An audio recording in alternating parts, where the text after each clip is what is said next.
Welcome back to the Fantasy Football Brothers channel. My name is Blake, and I'm here with my younger brother Carson. And today, the long-anticipated wide receiver rankings video. Carson, how are you ready? I'm ready. There are a ton of players in this list. Hopefully we can be a little bit more efficient and brief on a few of them that don't need to be prolonged. But yeah, we're ready to throw all these guys up there and talk about them. So I guess we'll start with Davante Adams.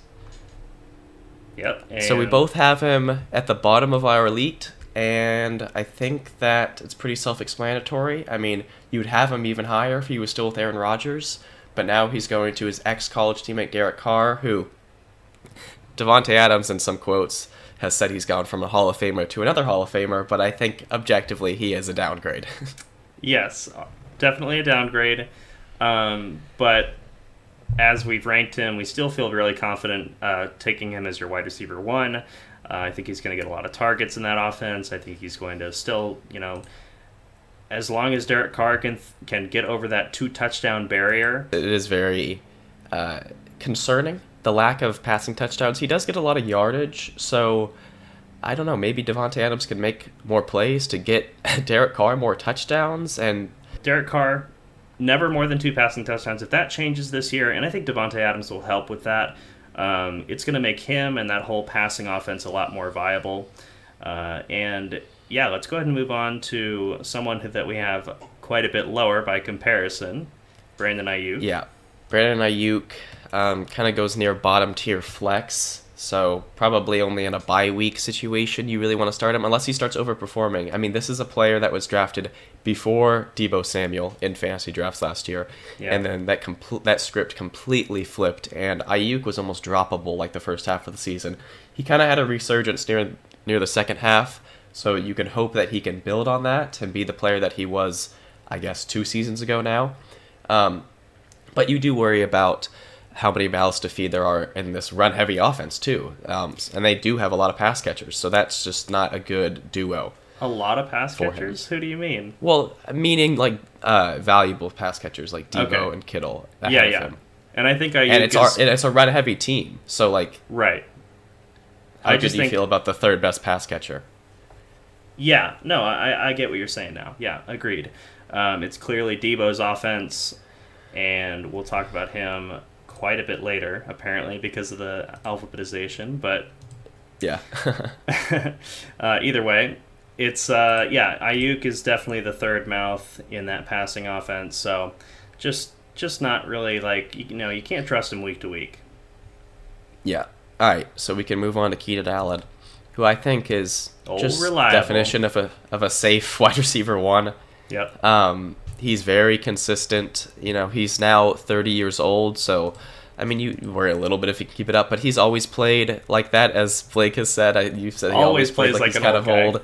Yeah. So yeah, I mean, he's had 5 straight seasons in the top 15, 4 of those being top 12 in PPR scoring. So he is kind of all reliable, and I don't expect him to be phased out because of like the potential emergence of Mike Williams, because they're just different players. Yeah. So I don't worry about that at all, and you feel better and better about this offense. Yeah, Keenan Allen, always reliable. I mean, 100+ catches 4 of the past 5 years, and in that 4th year in 2018 he had 97. Like, he's just always good. Again, 4 out of 5 of the last seasons with over 1,000 receiving yards. The 1 year he didn't get 1,000, he had 992. So, I mean, you know what to expect with Keenan Allen. He's got a great quarterback. He gets used in third down situations, moving the sticks. He's a great option, and you'd be happy to have him. All right, we can move on to Rashad Bateman, who I think is a better flex than Aiyuk. And I tend to draft Bateman a lot in mock drafts, so I'll talk you're really high on him, and I go ahead and talk. Go ahead. Oh, okay. Okay, I'll take it. Okay. I just really like his opportunity because he started out last season. He was a highly drafted wide receiver in the actual draft last year in his rookie season, but he was injured for like half the season, and a lot of my fantasy analysts I watch were talking about picking him up before he was officially active and playing games. And He just does seem to be a player that gets a lot of targets, which I love. And now this offense that's lost Marquise Brown, which of course there's still Mark Andrews, but the wide receiver too, I believe, is Devin Duvernay. So I just expect Rashad Bateman to get a lot of opportunity. Yeah. And I mean, there were games where he had he had over 15 points with a ton of targets, a lot of yards, and then got like a goose egg the next week. I don't expect that to happen as much this year. I think that's kind of just the byproduct of him being a rookie, working into the offense and how they want to use him. But I think he's a safe, flex wide receiver 3, maybe if you got strong running backs or good wide receiver 4 option on your roster. And that's how I feel about him. Yeah, I would say I'm a little nervous just because, even Marquise Brown, when he was in that offense, was just kind of like a borderline wide receiver 2. I just don't know if Bateman has, proven it to be that much higher than a flex. And we both have been flex, so I get that. He certainly has the potential, I think, to move up a step. Because I think there's some players in wide receiver 2 that could fall out potentially. So we'll get more into that later. All right, let's talk about Tyler Boyd, who I think is a stash. You had him on your fantasy team last year, and it was very annoying to roster. Yeah, it was I'll miserable. Just quickly, sorry. No, I was just going to say, since you mentioned it... yeah, you can take that. I fell for the hype, the preseason hype around Ja'Marr Chase being, he can't catch a cold. He couldn't hit water if he fell out of a boat. I fell for that misinformation, we'll say, and drafted Boyd ahead of Chase in last season's draft. It was a miserable experience, as you're well aware, I'm sure, knowing the value of each of those players after watching last season. So, Tyler Boyd is the clear number 3 in the passing offense. It's an elite passing offense, but it seems like it's the lion's share of the targets and catches are going to T. Higgins and Ja'Marr Chase, and Tyler Boyd's kind of left picking up the scraps. Yeah, and all I was going to say about Tyler Boyd is that he has been somewhat consistent, but not really someone you want to be starting. But if anything were to happen injury-wise to Ja'Marr Chase or T. Higgins, that's what makes Tyler Boyd very valuable, because he has had previous fantasy seasons that have been very good, but not with both of those guys in the picture. So, all right, we can move on to a slight disagreement with Marquise Brown. I have him at the very end of my wide receiver 2. You have him near the top of flex, so I'm not too... I don't care too much about where we end up throwing him, but... Yeah, he's right on the edge for me, and that's kind of going along the same line of thinking with when he was the clear number 1 in Baltimore. So I looked into Arizona's... the whole narrative last season was that Arizona has so many mouths to feed, and that's why DeAndre Hopkins' usage was down compared to previous seasons. All the players came back, minus Christian Kirk, but Christian Kirk actually led that team in targets with only 103. So that is by no means elite target numbers, and I think that Marquise Brown will be better in the first 6 weeks while Hopkins is absent, but I think season long, it's going to kind of be tough for him to push top 24 at wide receiver with, like I said, how many mouths to feed in that offense. Yeah. If I'm not mistaken, a past teammate with Kyler Murray in college, so yes. I don't know if that makes you feel any sort of way about their potential chemistry, but I'll say right now, because I'll go down to flex. I'll go down to top of flex. I feel like he's a wide receiver 2 until Hopkins is back. You think that's fair? Oh yeah, I think that's reasonable. Okay, and I think I'm not gonna die on the hill of really championing for Marquise Brown, because he's the type of wide receiver I don't really like to have in fantasy. Mm-hmm. He's just kind of a boom and bust guy, and now he's going into an offense that does have a lot of mouths to feed. So I'm sure even when Hopkins is back, he's going to have, the 1 or 2 20 to 25 plus fantasy point game, but then he'll have a game with 5. So yeah, I think he's an upgrade. Yeah, I think he's an upgrade over Christian Kirk, who had some boom and bust weeks in that offense last year. So I think it'll be a better version of that. I just don't think season long he's going to have the volume to keep him in wide receiver 2 category. Yeah. All right, we can move on to A.J. Brown, who I'm kind of glad we both agree. Wide receiver 2, we're both going lower on his ADP. Yeah, his ADP is way too high, and I think it's going from a bad passing offense to a bad passing offense shouldn't really rise his stock, so to speak. But I also just feel like, I mean, is it blasphemous to say that Tannehill is a better passer than Hurts? I don't know. I was about to ask you the same question because I think he might be. I think he is probably a more reliable passer. Maybe. Like it's a bad look either way in my opinion. So if Hurts develops and becomes a better passer like we talked about in our quarterback video, then we're going to end up probably being wrong about this ranking. But I think that given what we've seen and what we can expect from A.J. Brown, I think he's going to comfortably fall somewhere in the middle of the wide receiver 2 range. Yeah, I think that's fair. He definitely has the talent. He just has back-to-back seasons with not great opportunity for him as a pass catcher. Yeah. We can move on to Ja'Marr Chase, who I honestly think we'll talk about more later because right now I'm slotting him at the top of Elite ahead of Davante Adams. Mm-hmm. We have some slight disagreements on where he is within Elite.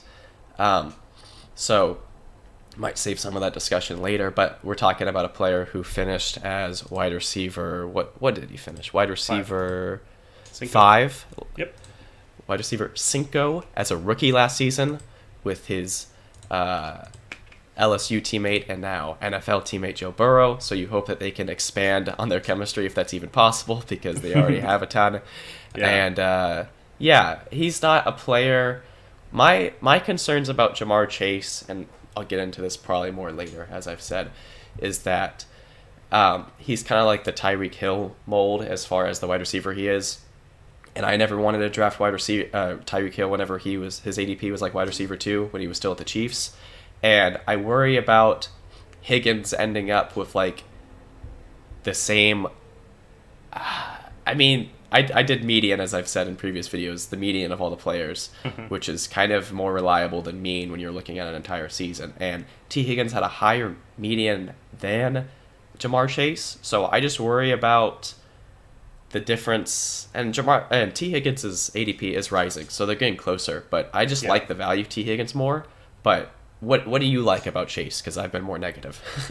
Well, I think, like you said, him and Joe Burrow have a great connection. I mean, probably one of the best in the NFL already.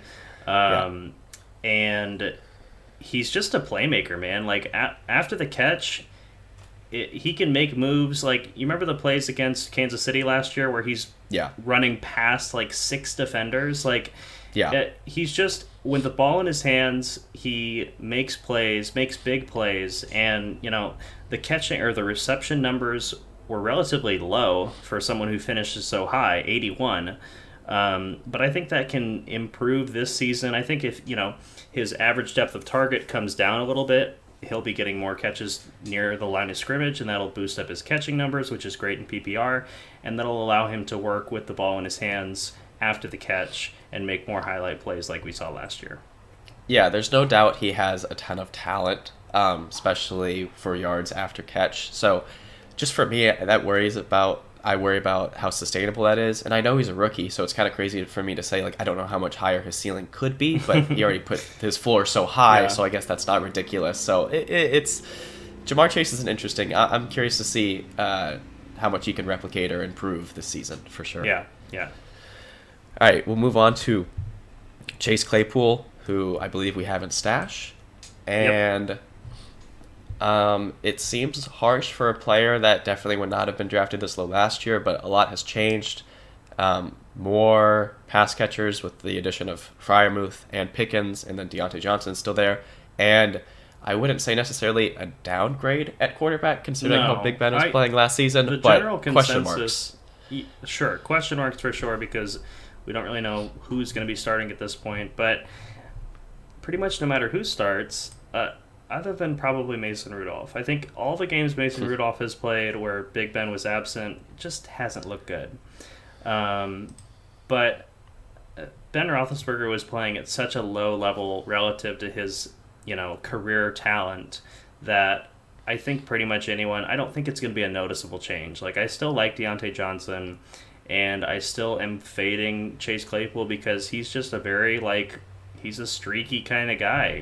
There's weeks where he'll get 2 touchdowns, and then there's weeks where he'll get 2 catches. He's just Yeah. he's just not consistent, and that's not something that you look for in fantasy football. I mean, his breakout game, his rookie season 2 years ago, was like a 3 receiving touchdown game, and then that says a lot about how the player he ended up being. So, yeah. We can move on to a player who's not like that with Brandon Cooks, who I think is very, very, very safely wide receiver Yeah, too, and another might be consistent player. one of the best value at his ADP out of all wide receivers. How do you feel about that take? That's a bit of a hot take. I think so. He's kind of always like a top 20 guy, and he does it with all kinds of different quarterbacks. Like he's similar to Allen Robinson minus last season, obviously, but like kind of always an underrated guy that finishes well despite bad quarterback play. So I'm having to scroll a little bit to get to his ADP here, but I'll say this. Always top 20, always pushing 1,000+ yards, and the touchdowns are usually not that high, 6 to 7, but that's definitely serviceable and a great flex option if he's your third wide receiver, but you feel great if you got him as your second. Yeah, for sure. I'm trying to count. I think he's currently drafted as the wide receiver 26, so that's kind of my point, because you can pretty we're easily ranking get him as above. your... Yeah, go ahead. You could pretty easily get him as your third wide receiver, and we're both agreeing that he's like a solid wide receiver too in your lineup. Mm-hmm. So that's kind of how I feel about him. You got anything else to add on him? Nope. All right, we can move on to Amari Cooper, who I believe we have as a flex. I didn't really... Let me check my rankings real quick to see exactly. I have him at the back of my flex, but you did more flexes, so... Do you like him? Who do you like him more out of these flex options currently? Out of Marquise Brown, Bateman, and Ayuk? So I have him ahead of Bateman, and everyone else on the board, and Ayuk. Behind Marquise Brown, but ahead of the other two. And I think the reason is this: Amari Cooper is a proven player. Now, granted, he's going into a worse passing offense that's going to be without Deshaun Watson now for 11 games. So he's going to be playing with subpar quarterback play, probably Jacoby Brissett, who wasn't horrible last year, but obviously is not like a top 20 quarterback. So he's kind of on the lower end of the spectrum with quarterback play. Anyway, but Amari Cooper's a proven player. He's going to demand targets in that offense. He doesn't really have a lot of competition in the receiving core, in my opinion.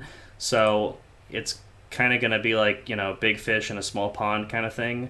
Yeah.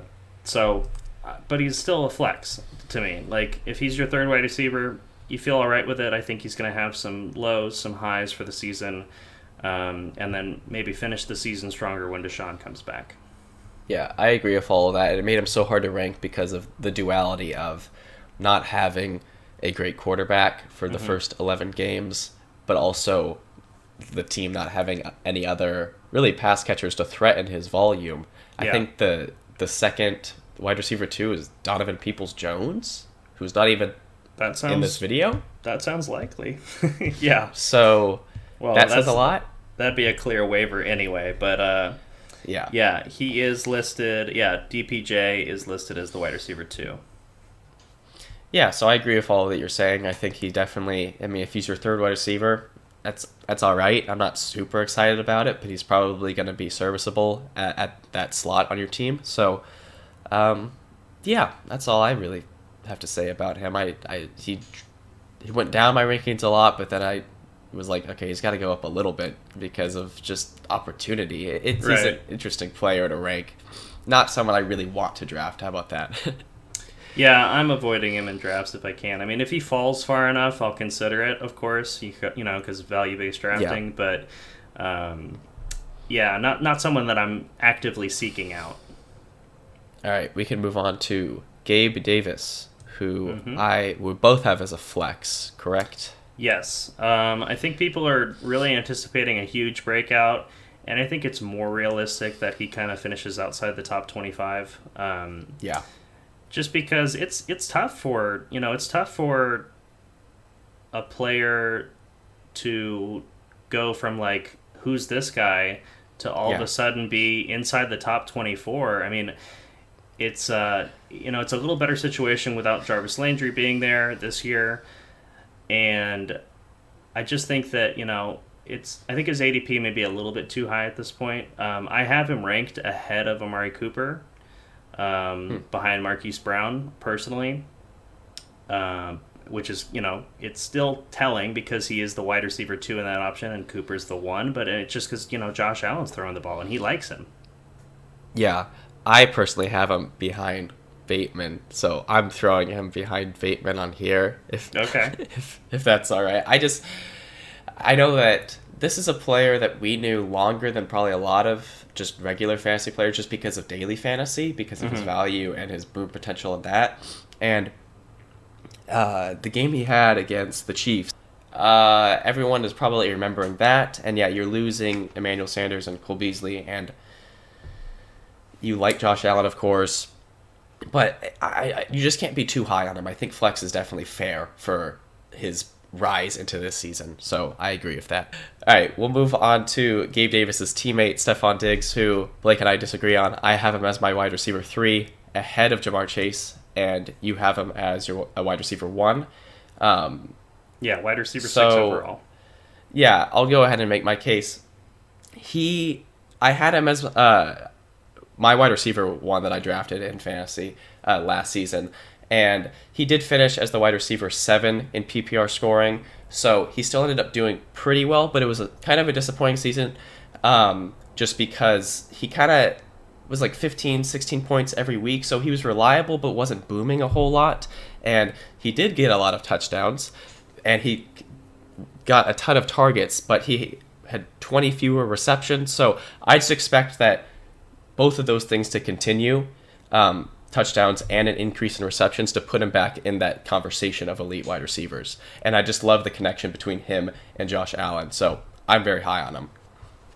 Yeah, I mean, we're kind of splitting hairs here. Three Yeah. ranking spots is not dramatic by any means, especially when it's inside the top 6. But I just think there are guys ahead of him on my rankings that I like better than Diggs. I mean, Diggs has had always solid seasons as long as he's been with Buffalo. But, it's like Gabe Davis might kind of take some more looks away from him now. Diggs hasn't really had a wide receiver 2 in his offense to take away from him at Buffalo. I mean, it's just, I think that he's going to kind of stay around where he finished last year, personally. All right, well, I'll put him at the bottom of elite for now, and maybe we can bump Okay. him down if you feel like you need to later on. We can move on to Mike Evans, who we both have at the top of wide receiver 1, is that correct? Well, yeah, he's behind Diggs for me. Okay, so top of wide receiver 1 for me, and I'll just quickly say my piece because I feel like you probably have a lot to say about him. He's got Tom Brady. He is 100% healthy, so I mean, Godwin probably will be there week 1, but he's never really cut into Mike Evans' touchdown production, and he's got a fully healthy wide receiver, so you feel, I guess, safer about him. I've always preferred Godwin, but with injuries potentially making his start of the season more unpredictable, I think Evans is a very safe wide receiver 1 and will just continue that production. Yeah, so he's got a 1,000+ yard receiving for every single year of his career, which is going into year 8. He is so consistent. He is a less catches, more touchdowns version of Keenan Allen, which is why I have him ahead of Keenan Allen. Personally, I think, with that more touchdown upside, you have more potential to boom on a given week. So Mike Evans is a great player. He's got the greatest quarterback of all time throwing the ball to him. He likes throwing the ball to him. He's got 27 receiving touchdowns over the past 2 seasons.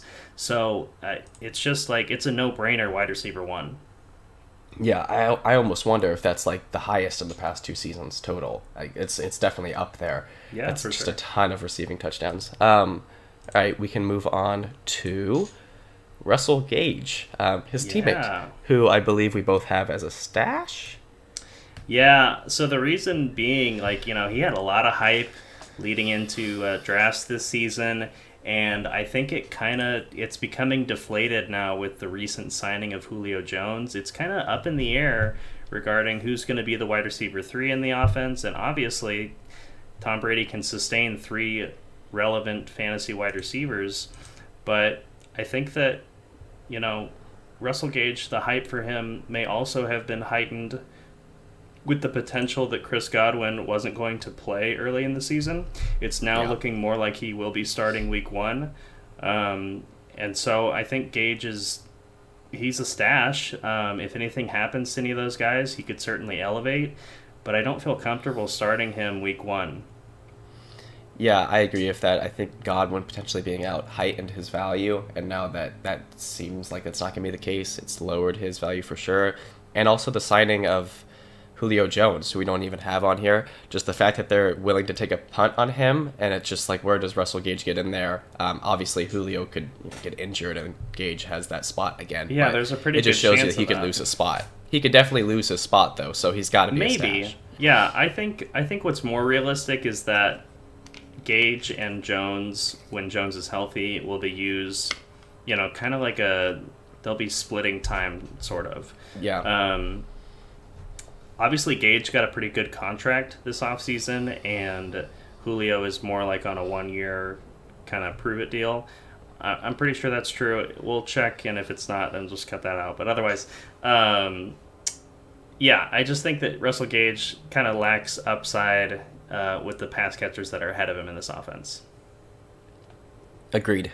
We can move on to Michael Gallup, who we'll throw at the top of stash. He's coming off of what type of injury? ACL? It's always a safe guess. Say yes. Unfortunately. Anyways, but he's gonna, whenever he is healthy, which I don't even know completely what the status on that is, but he'll slot in as the wide receiver 2 in the offense behind CeeDee Lamb. So I think at the very least he's going to be startable because of that. But you just kind of wait and see about how quick they completely reintegrate him into the offense with his injury. Yeah, it was an ACL and MCL tear, which is not good.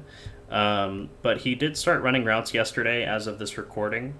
So I think it's still looking like it'll be kind of iffy for week 1. But he is going to be the number 2 in that passing offense. He is a reliable floor type of guy.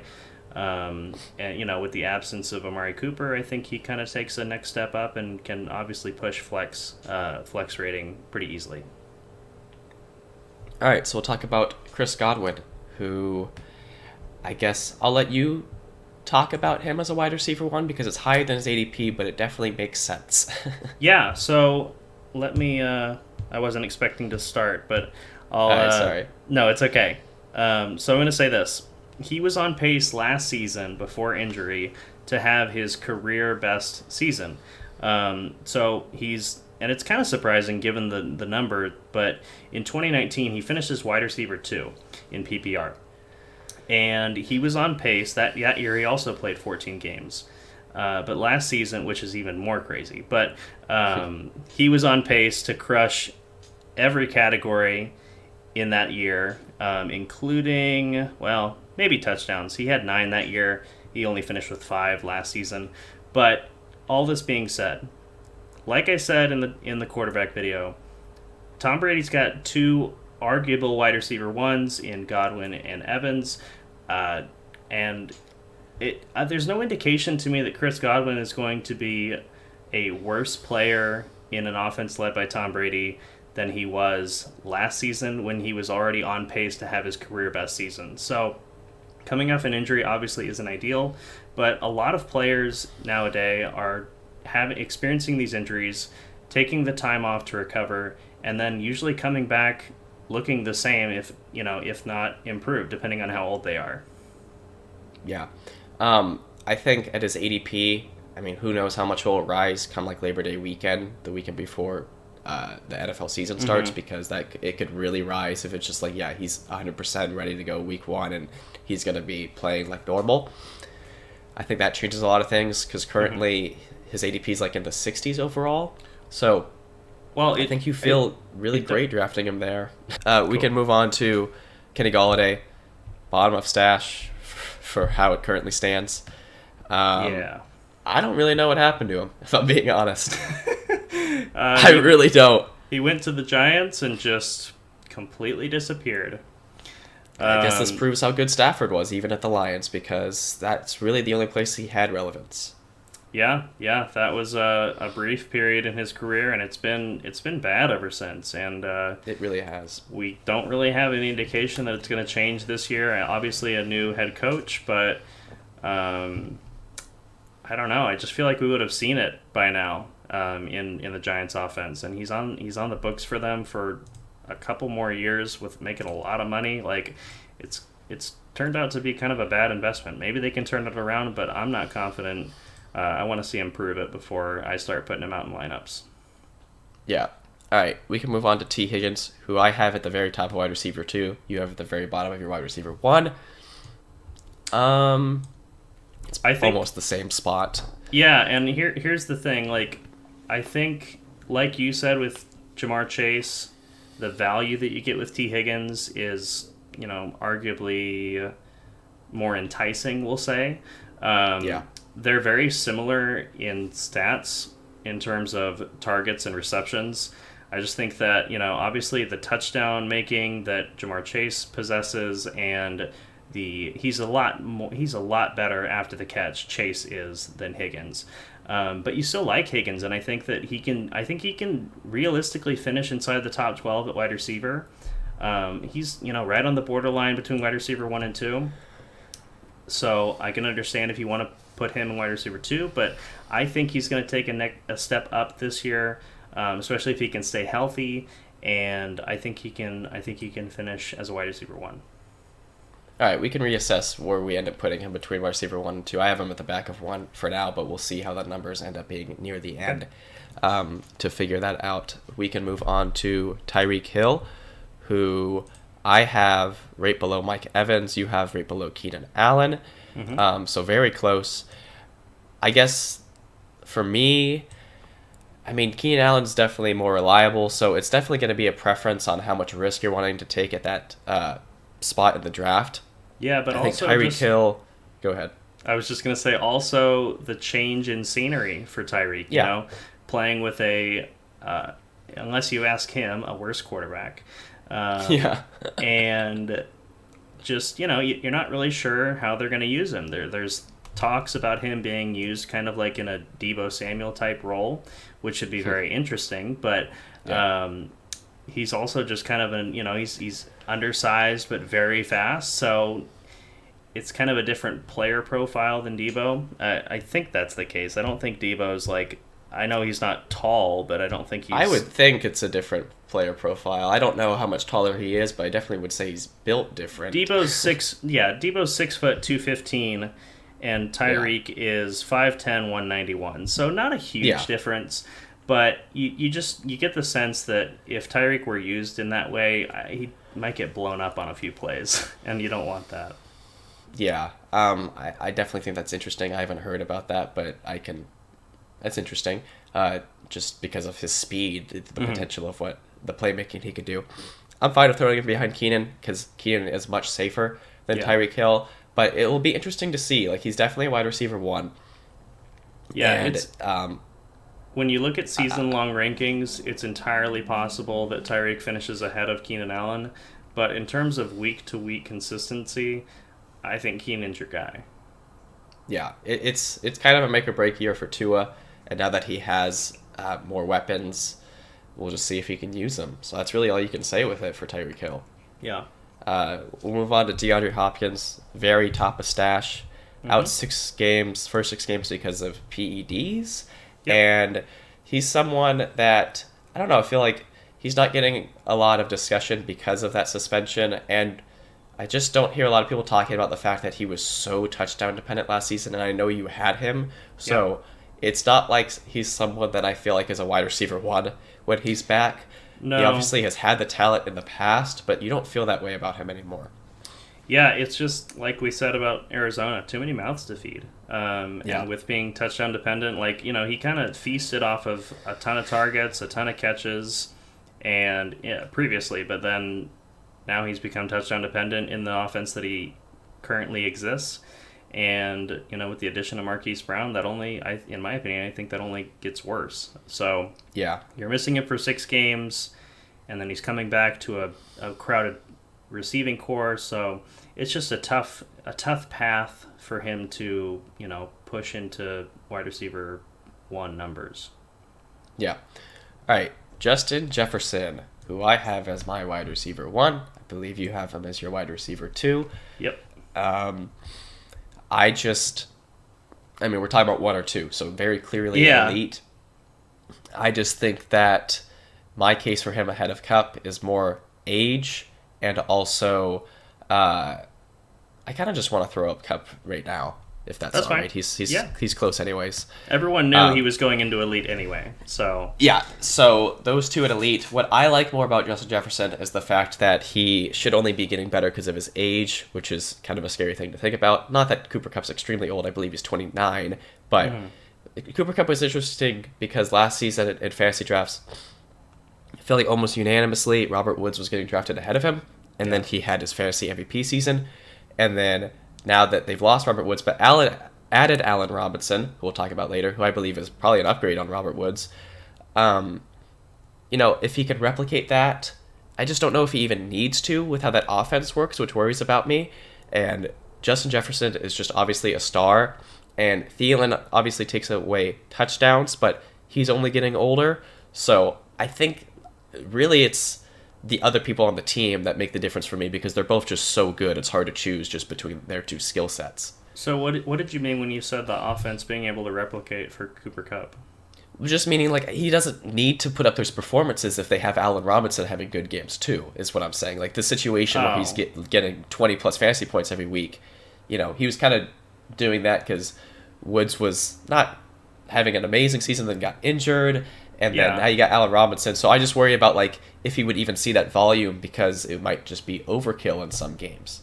Overkill. No, Kupp's gonna keep. Kupp's gonna.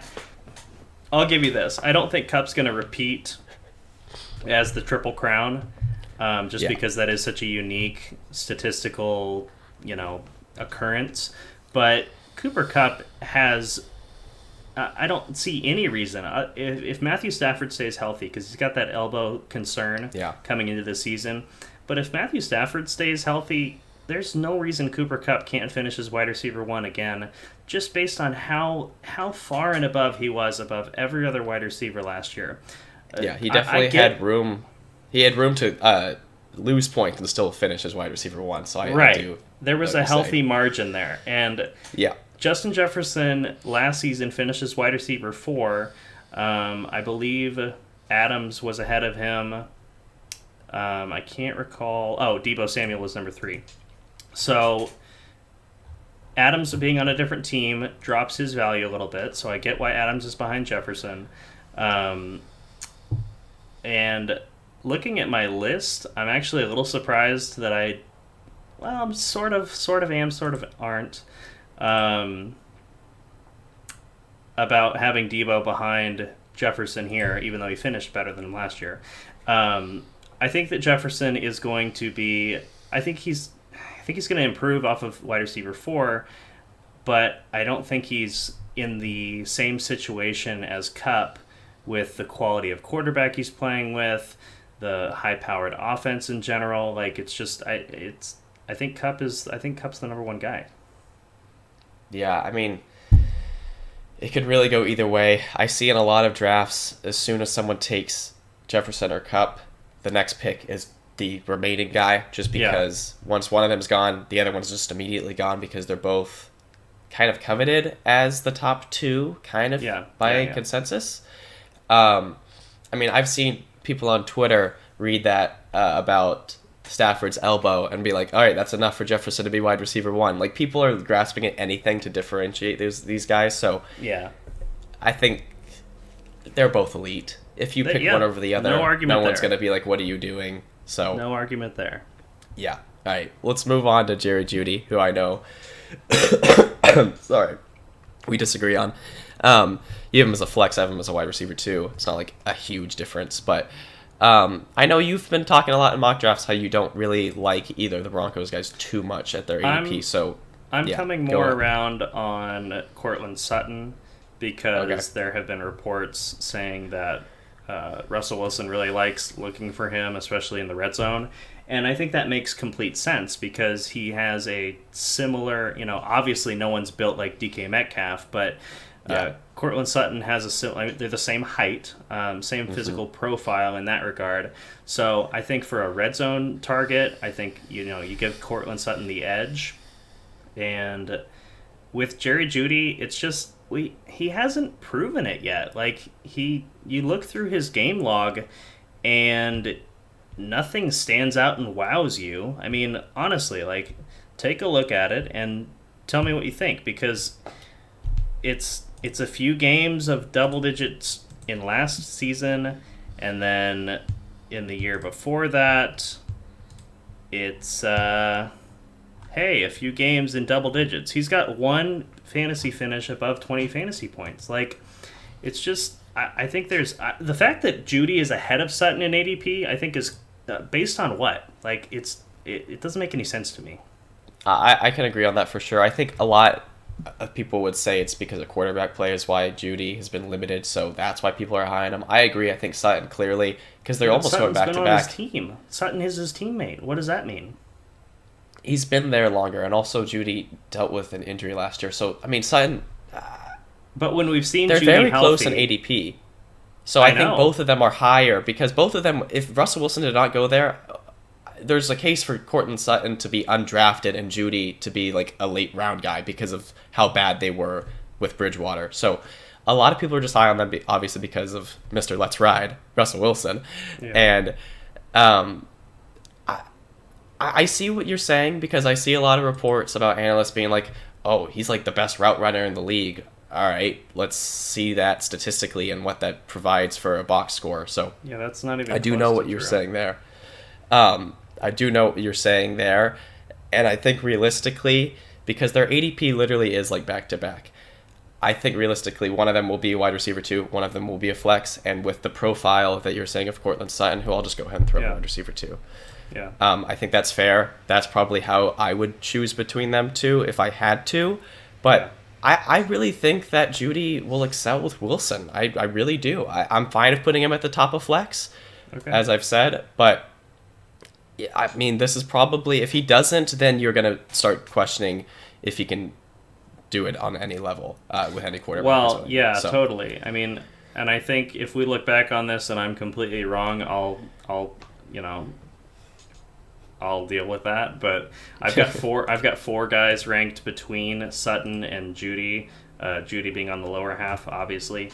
So I think there's just a good amount of guys ahead of him that I would rather have that fill out my wide receiver 2 rankings. I mean, flex means in this 25 or lower. So I do have Jeudy ahead of Marquise Brown, if that makes you feel any better. But I don't see what the hype is about, honestly. Yeah, and maybe it's some fandom in me that just really being hopeful for both of these guys. But yeah, I totally understand. I think this is fair. Wide receiver 2 Sutton, flex Jeudy. I'm fine with that. We'll move on to I'm a biggest fan of this player, and as a fantasy player, Deontay Johnson, put at the top of wide receiver 2. Mr. Reliable, finished for sure in top 5 of targets last season, I believe. Gets a ton of targets. Top 2, I want to say. Top 2, okay. Yeah, very, very high in targets. I think he had, and I'm just going off the top of my head, but maybe one game below 10 points where he played the entire time. He's just super reliable. I've always loved having him as my wide receiver 2. I do have more question marks going into the season because of a lot of things we said of Claypool. More mouths to feed, which I still expect Deontay to be the top guy, of course. But question marks at quarterback. It keeps him out of that low-end wide receiver 1, which I would almost usually be arguing. But it keeps him as a high-end wide receiver 2 just because of all the other things in his previous seasons for me. Okay, yeah, I'm good with that. I mean, he's right on the edge. He's my number one wide receiver two, meaning he's my 13th ranked wide receiver. I like him, obviously. He's a great PPR monster, honestly. It's just, like you say, tons of targets, tons of catches, very reliable floor. Yeah. Um, but, there's some questions, like you said, and there's people ahead of him that kind of, I think, are more confidently taking that top 12 ranking. All right, so we can move on to Christian Kirk, a flex. Um, do you like him more than Ayuk, or is he like I near the do. bottom here? No, I do. Okay, you like him more than Ayuk. He seems to be on track to be the clear number one in Jacksonville. Take that for what it's worth. But I think, he performed well in Arizona last season, which is why he completely reset the wide receiver market in the Yeah, offseason this year. He's getting paid way too much money for the quality of player he is, but yeah, I mean, it just you can't pay a guy like that much money, but they did because Jacksonville's desperate, and I think he's going to be flex worthy, kind of a boom bust profile type guy. But yeah, I like him ahead of Ayuk just because he's going to be the number one, and there's a few guys he's ahead of in my flex rankings, but we'll get to that later. yeah. At the end of the day, he's like a borderline flex. So when I say this, keep that in mind. But I think his value is extremely good in drafts with his ADP. Yeah, He's lower than guys that I would never take ahead of him. And I think, him resetting the wide receiver market with his contract obviously is a lot to say about the Jaguars being desperate, but also just like to say about like they want to use this guy. So, and I think you can at least bank on a little bit of a improvement with Trevor Lawrence. I just don't know how he's so low with his ADP. So I think that he's a good target at where are you he's been saying taken Trevor in Lawrence drafts. is better than Kyler? Or what did you mean by an improvement? No, I'm just saying like there's both of those things going from the Jaguars are obviously gonna want to use him, Okay. and Trevor Lawrence should improve. Okay, gotcha. His ADP is way too low. I'm not saying compared to last season. Okay, I gotcha. Just his current ADP. Yeah, I'm just kind of surprised, like lower than Lazard. I guess people who hope that he could be wide receiver one, and we'll talk about him more later. Yeah. Lower than rookies, lower than Robert Woods. Like I don't know. It's not impossible that some of those people finish ahead of him, but it's Yeah. kind of like I see more upside with Kirk in that range. Yeah, I think it's just because, we're hopeful that Trevor Lawrence does take the next step and the Jaguars do improve. But, yeah, I mean, obviously, if you look at last year, the Jaguars stunk. So Yeah. it makes sense on both sides. We're kind of, we're hopeful that he's going to be outperforming his ADP, but I think that's why he's on the lower end there. Yeah. All right, let's move on to CeeDee Lamb. Do you have him behind Godwin? He's wide receiver one. Yes, he is a wide receiver one. I have him as my 11th wide receiver. So Okay, he's so just ahead behind of Godwin Higgins. and ahead of Higgins. Okay, Um, I agree with that. Okay. A lot of hype going into last season. Definitely Yeah. some weeks where he shined, but Mhm. it was kind of like surprising with his opportunity. And of course, Mari Cooper was there and kind of took over some weeks, but it was just. CeeDee Lamb should probably be doing better, and his ADP probably is as high as it is because he's higher than we have him ranked by a few spots, just because he's wide receiver one in this Cowboys offense, with Yeah. wide receiver two being Gallup when he comes back. So, He's you got to feel good about that, but He's the 6th wide receiver by ADP. yeah, that's very high. Yeah, that's too high in my opinion. That's higher than Mike Evans, is it not? Yeah, no, it is. So that's one player I'd always take ahead of him there. Yeah. I mean, he's definitely a wide receiver one. Even though we have him near the back end, I think he's still pretty safe there. But I you don't- should have I seen don't him even shine know- last year. So that's what Yeah. worries about him. I'm definitely nervous about CeeDee Lamb. I think, there was a lot of buildup for him last season, and it actually didn't really amount to anything significant. Like, he finished as wide receiver 19 last year in PPR. I think if anyone out of this wide receiver one category that could slip out, other than T. Higgins, because T. Higgins is right on the edge too, but Yeah, I wouldn't be shocked at all if CeeDee Lamb finished outside wide receiver one. This I ranking agree is with that. this ranking's based solely on potential opportunity and having a good quarterback in Dak Prescott. So some of the guys in wide receiver two that we were talking about and that we will talk about later, I could totally see them making the jump and leapfrogging CeeDee Lamb. But I think with where he's going in drafts, it's too high, and that's why we have him ranked lower here. And I'm just personally nervous because I think, last year we didn't see it. We're hoping that this year's the year, but eventually, you have to face the facts that it's just not going to happen. So Yeah, we'll I see. think that This is a prove it year for him. for sure. I agree with that. And he's just been. It's not really a fun player to talk about because his ADP is too high, but it's probably too bold to rank him outside of the top 12. But I could definitely see some of those wide receiver two guys like hopping him. But it's just like, all right, CeeDee Yeah. Lamb. Yeah, that one to me is just like I'm definitely not targeting him in drafts. If he falls like an additional round past his ADP, then I'm gonna probably take him. But where he's going in drafts, it's just too high for me. I don't feel Yeah. comfortable. Agreed. All right, Jarvis Landry, stash. It doesn't really matter where we throw him here. Yeah, the only thing I want to mention is that I realized I said Jarvis Landry was with the Bills and it was Emmanuel Sanders. So other than that, yeah, not a lot to say about him. Yeah.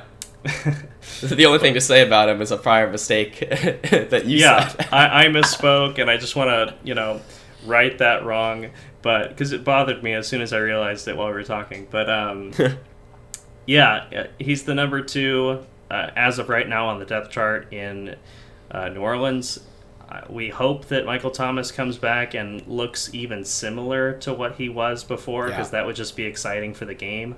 But I don't know. I don't know how much left he's got in the tank, honestly. And I think Chris Olave could leapfrog him in that offense and become the number 2, and then it's just kind of a downhill from there. So he is he's a stash for me and you. Yeah, this whole wide receiver core is kind of has some question marks. One being a rookie, one being Landry on a new team, and Michael Thomas coming back. I think if you want to take a shot on the other two before Landry for sure. I mean, there could be a reality where he's somewhat fantasy relevant, ADP but for reflects now, as well. yeah, I agree. For now, it's just like, if you want to take him with a late pick or roster him, that's fine. Yeah. But I'm not super hopeful. Not a ton of upside, I feel like. No, not really. It would take Michael Thomas to just not be good at all anymore somehow, just at all, and for Chris Olave to just flop. It would take. Yeah, a lot too of much, things have to probably. go wrong. I agree with you there. Yeah. All right, so we can move on to Alan Lazard, who we'll also put at stash. Yeah, I mean, who knows? Who knows, really? Yeah, there's so much hype around Romeo Dobbs. Have you heard about? I have heard about that. I think I saw that AJ Dillon or someone did a fantasy draft and took Romeo Dobbs in the 10th round or something. I don't know how much you want to read into that, but okay. it's Well, interesting. Yeah, I guess. But I just think that there are some question marks, some serious question marks with his route running ability. Obviously, Rodgers is facing a severe downgrade with the loss of Devontae Adams in that regard, who's one of the most elite in route running and just touchdown making. Alan Lazard has a great physical profile, which makes him a good red zone threat. But I think in terms of catches and targets, I think Dobbs is kind of a sneaky pick, and he's not even on this list. But his stock is rising in drafts, and from what I've seen in preseason, I think he looks like a pretty good option to take a flyer on. So that's a little tip for you in case you watch this before your draft. Yeah, and I'll skip to another player real quick just because I feel like we're gonna end up saying the same thing. What's going on with Christian Watson? Christian Watson, I haven't heard anything good about him this offseason, or this preseason, whatever. I mean, It's just, I don't know, like a good physical profile player, but maybe just too raw for the NFL right now. Yeah. I don't know. I mean, he's a major question mark. I think where he's going in drafts might be a little too high, and that's kind of weird because he's like a 9-10 round type of guy. Yeah. He's going late in drafts. I don't want to say he's going too early, but I just feel like I just don't know what we're basing that off of. I mean, Yeah. all of the Green Bay wide receivers are going to be stashes for us because we just need to see somebody emerge, and we haven't yet. Yeah, and two things I'll say. Like, I think I saw a interview with Aaron Rodgers, who's like, "Yeah, our wide receiver room needs work, but we're working towards how we're gonna be." So that doesn't make you feel great. And then like, another thing. It would be one thing if Alan Lazard boomed when Devontae Adams was gone, but he never really did. So it's not like we're talking about a player that should just slot into that role. It's just he Yeah. is the player that's been there the longest. So it's kind of like maybe it's him. Mm-hmm. Yeah. All right, we can move on to Tyler Lockett, who I guess has to be a stash, which is crazy to say, but you remember the quarterbacks, and then you're like, oh yeah, maybe it's not Well, crazy to say. Yeah, I put him as a flex at the very bottom behind Ayuk. I'll make a quick argument for him. Yeah, it's fine. So, I mean, yeah, I get stashing him, but he's still a really talented player. And I think ahead of some of the guys that we've already put on stash, other than the guys that are hurt or suspended, Tyler Lockett has a good talent level to at least be a flex consideration. He was brutal for all the starts that Geno Smith had last season, but maybe. I don't know. Like, I Yeah. don't feel great about him by any means. He's the bottom of my Yeah. flex category.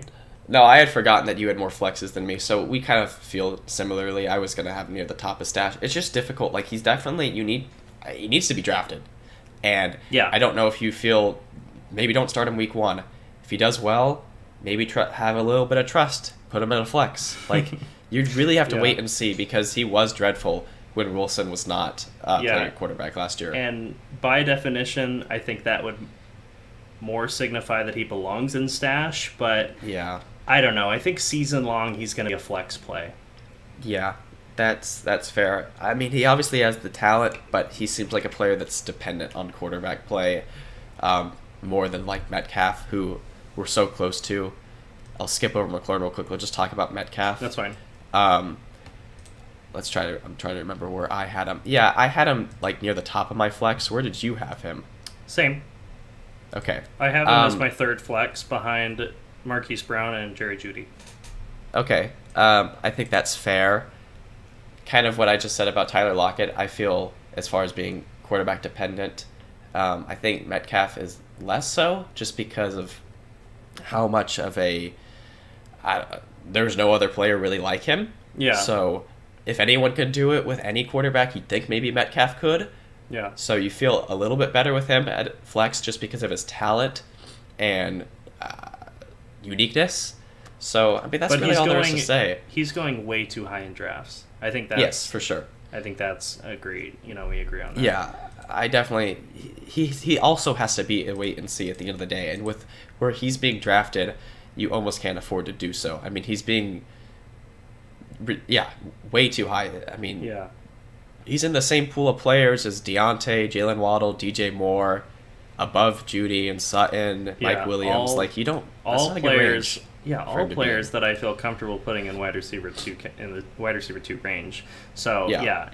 he's going way too high in drafts. It's a risky situation. So if you're feeling lucky and you want to take a chance, draft DK Metcalf. But like Carson said, there's people going around him that you feel much safer about. So Yeah. it's kind of all about risk tolerance. Yeah. All right. Another player that I think is being drafted a little too early is Terry McLaurin. You have him near the back end of wide receiver 2. I have him actually at the top of flex. I'll put him at the back end wide receiver 2 for now. I just don't feel great about he's him. He's my wide receiver 23. So right on the edge of wide receiver 2/flex.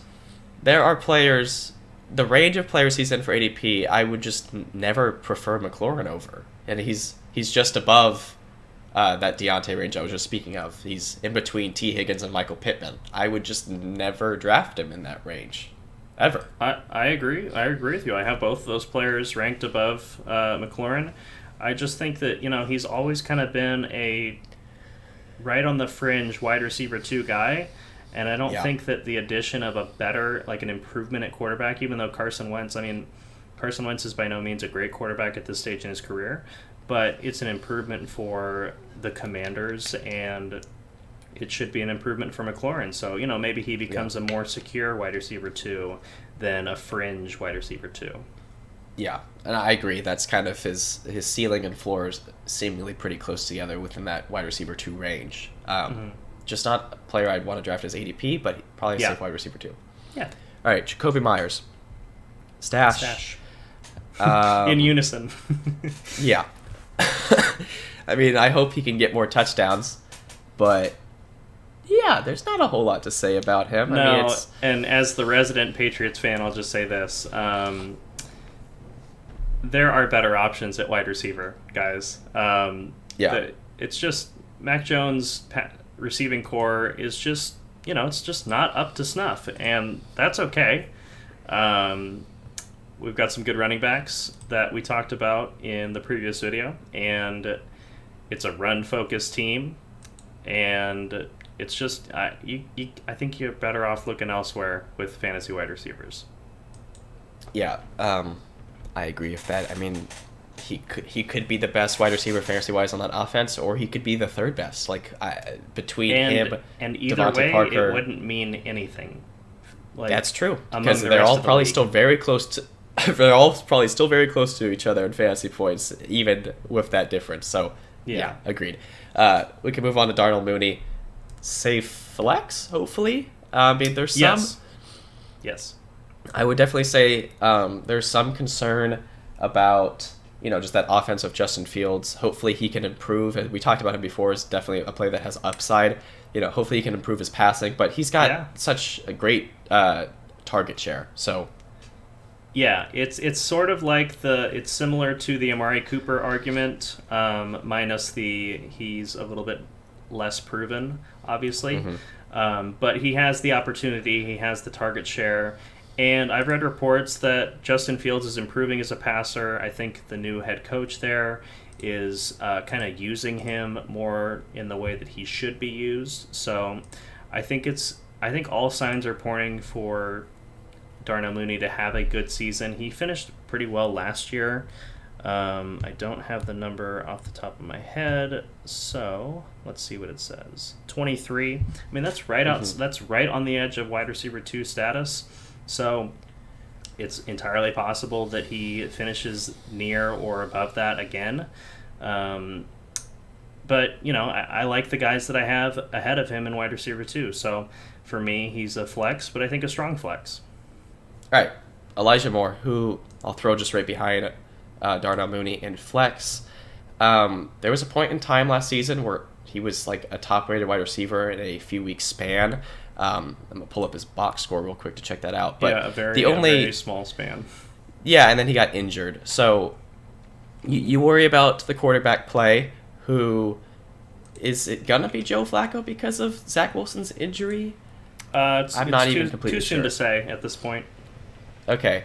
Either way, you don't feel like amazing, so I'm not going to speculate too much about that. And then they also drafted Garrett Wilson.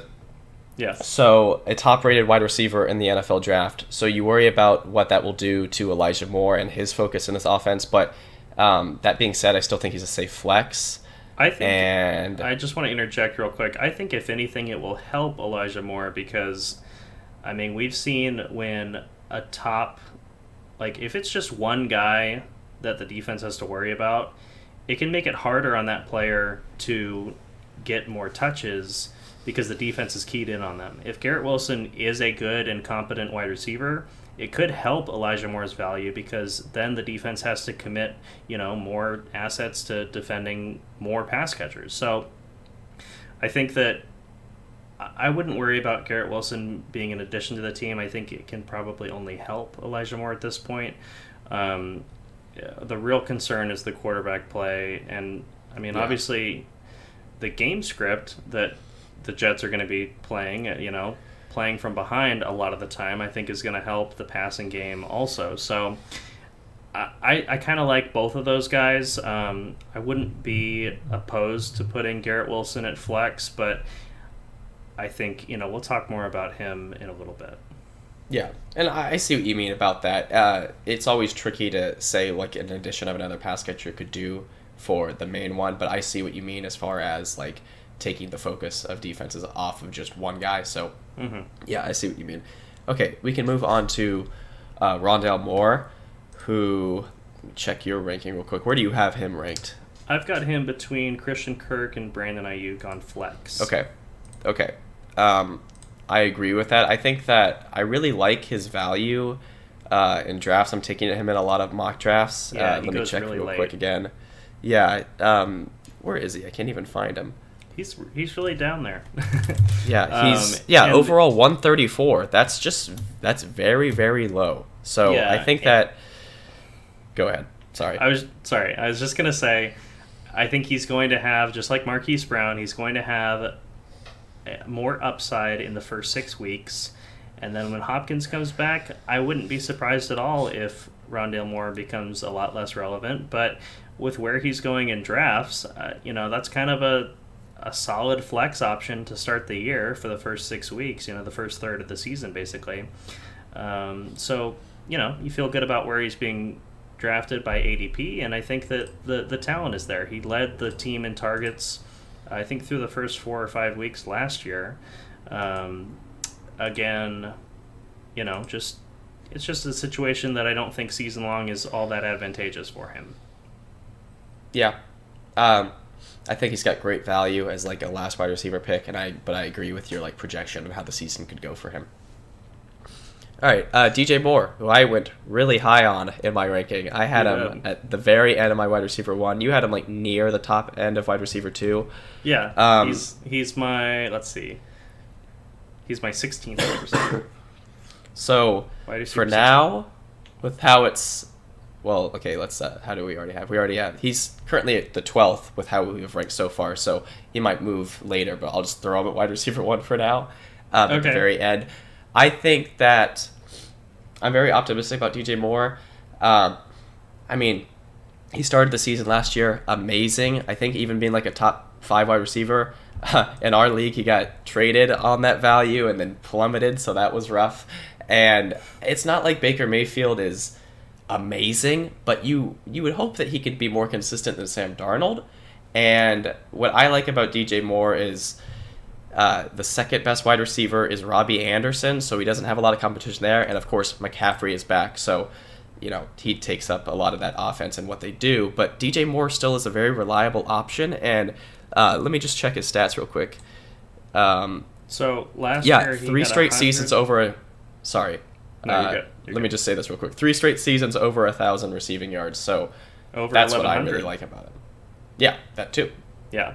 The touchdown numbers is what really hurts his value in terms of upside.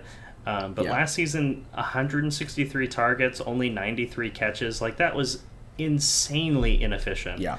So I think that improves with Baker Mayfield. I do. And that's why I have him ranked fairly high in wide receiver 2. I don't really see a path for him finishing as a wide receiver 1, just because Baker Mayfield's never supported a wide receiver 1. So, like, from that perspective, like, unless I'm wrong, like, there was a year where, who would it have even been? Like, Odell Beckham never finished as a wide receiver 1. I don't think OBJ had a season there. He probably never had a top 12 and we thought it was Odell in the Browns offense. Turns out that he goes to the Rams and he plays like a stud. So I'm a little part of that is the Browns offense being so run focused, but I also just think that it's tough for the guys that I have ranked ahead to see DJ Moore jump all of those guys and finish as a wide receiver 1, but I do feel confident that he'll finish inside the top 20. Yeah, I'll go ahead and drop him down at wide receiver 2 just above A.J. Brown. Is that where you have him? Yeah, I have him right above Brown.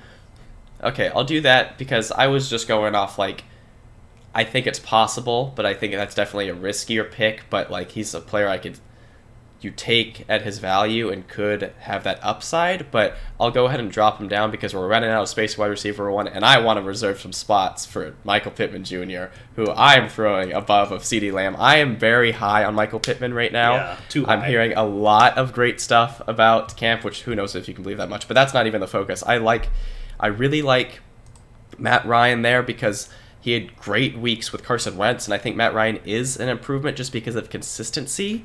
So I was actually. I just expect a Michael Pittman breakout. I gotta challenge you on that because I was looking at Carson Wentz season.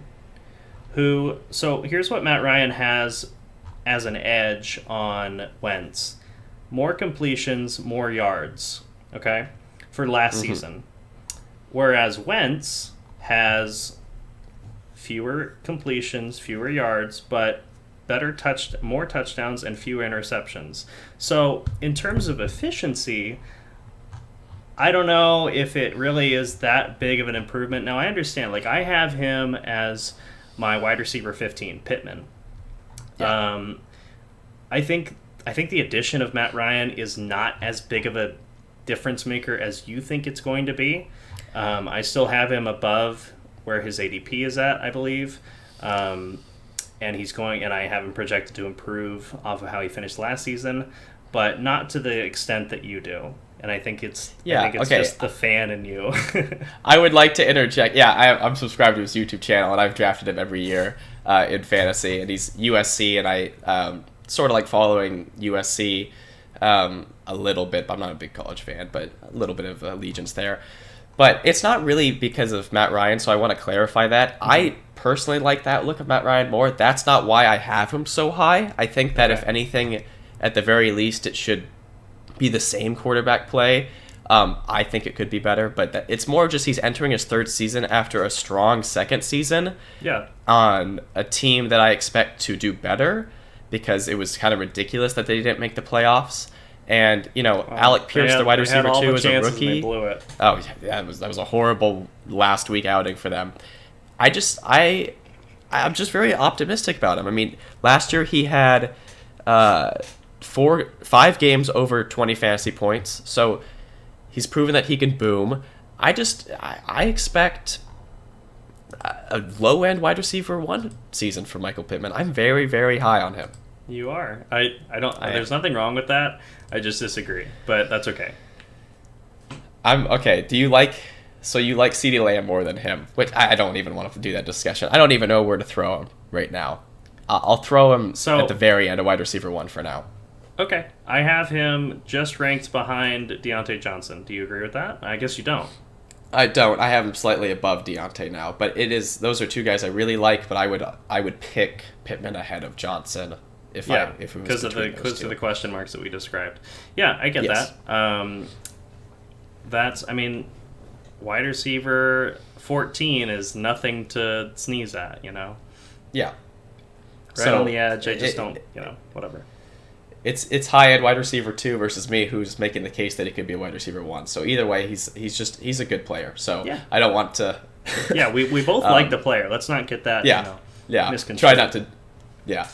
All right, so we'll move on to Hunter Renfrow, who's kind of a difficult player to rank because if it wasn't for Devontae Adams coming into the Raiders, you would be way higher on him, but I think a safe flex. Yeah, for sure. Where do we put him with our current flex players? Ahead of between Mooney and Elijah Moore, maybe? Yeah, that's where I went ahead and put him. Because I'm kind of trying to follow along on my end, putting the board together. Our rankings differ a little bit, but yeah, I have him kind of on the, pretty much right in the middle of flex. Yeah, a player who had a very good season for someone who wasn't even really drafted in fantasy drafts. He was really a waiver pickup. He was a big waiver pickup, yeah. So, and he did great, but obviously Devontae Adams going there hurts his value a little bit, and then we've already talked about Derek Carr not being able well, in previous season, not being able to throw a lot of passing touchdowns, so that limits any sort of upside there. So you have to rely on him getting a lot of catches, which you're worried about with Adams being there. But you can't just completely discount his last season. So I think flex is where he at least needs to be. Yeah, it's a stark difference from wide receiver 11, which is where he finished last year, to where we're ranking him now. But just, things have changed, and he's not in the same position to capitalize on the target share. So it's a fall from grace, but it's not anything about the player's talent. It's just about the situation that he finds himself in now. All right. Move on to Allen Robinson, who we both have as a wide receiver 2. You have him near the end. I have him near the middle. He's my wide receiver 24. I have him just above Brandon Cooks in my rankings. That's where I'll throw him for now. I think the case I'll make is last season was really bad for him. Yes. Horrible. And there's Unusable. really it's really weird because previous seasons before that he's been this almost low-end wide receiver production guy. I'm not currently looking at the numbers, but kind of fringe low-end wide receiver 1, high-end wide receiver 2, just very reliable with bad quarterbacks. So I don't know what changed last year. The 2 years prior to last season's just absolute collapse, he finished wide receiver 9 and wide receiver 7 in PPR. Okay, so even better than that. So it's hard to say what happened last season, but I think that now he's going to this sort of, Robert Woods role, and I expect him to do even better than that. I just feel like he's a really good wide receiver 2. Yeah, no, I have him on the fringe edge of wide receiver 2, and the reason for that is, maybe there is some merit to what happened last year, and maybe he has fallen off. It's risky. I definitely feel safer taking Brandon Cooks, who you mentioned you have him above. I think you're better off taking Cooks than Robinson. Obviously Robinson has more upside, but he also has more risk. I feel like. Yeah, I'll move him down below Cooks because I see what you're saying. Cooks is definitely safer. I like the upside of Robinson, but I think that it's very logical to say maybe it was Robinson falling off that led to last season and not other ulterior factors. So. All right. Yeah, he's going to be an interesting player to watch this season for sure. And Stafford's the best quarterback he's had his entire career. So for sure, we'll see. All right, we can move on to Debo, who I have, I think, in wide receiver 1, whereas you have him in elite. Yeah. So what's your case for elite? Well, he finished as wide receiver 3 last year. Yeah. And that was after he became a wide back. We'll say. So I'm going to go through his game log for last season. And here are his targets through the first 6 games. 12, 8, 10, 12, 9, 11, and that's followed up with 9 and 9 after that. So then he converted into a wide back, and his targets basically fell off a cliff. And he still managed to finish as wide receiver 3. So no matter how they use him in that offense, and they're going to continue using him however they see fit now that he's on the books with a new contract, I don't see how you can make the case that he's not an elite player. The fact that he was able to sustain that finish of wide receiver 3 despite basically becoming a full-time running back, come on. What are your thoughts on that? So I definitely know what you're saying. What worries... Let me just clarify. Clear wide receiver 1. Top end wide receiver 1. So what just worries me about him is how sustainable that is, because I know they're not going to use him as much like a wide back. So... And he got... I'm trying to see his... I can't even look at his rushing stats with how Sleeper has it because he's a wide receiver after all. No, you just scroll over. He averaged at least a touchdown a game, almost every game when he was a running back. Yeah, so losing all of that production is what worries me because I don't think they're going to use him as much like that. So that's just my concern. He was better as a wide receiver. No, I get that, but okay. He finished wide receiver 3. Thanks. He had a ton of receiving yards, yes, but what I'm saying is that a lot of those rushing touchdowns led to him finishing as that wide receiver 3. Okay, but I get what you're saying, but he had better finishes when he was exclusively a wide receiver. So there's like a discrepancy there. If he maintained the pace he was on for the whole season as a wide receiver, he's going to finish, I would argue, inside the top three. Um, maybe four. Maybe he loses a spot, but I mean, he's ranked as my fourth wide receiver. So I don't know. I think he belongs in elite. I think, he's an extremely talented player when he's healthy. And last season, he only missed one game. So there's optimism there. Yeah, okay.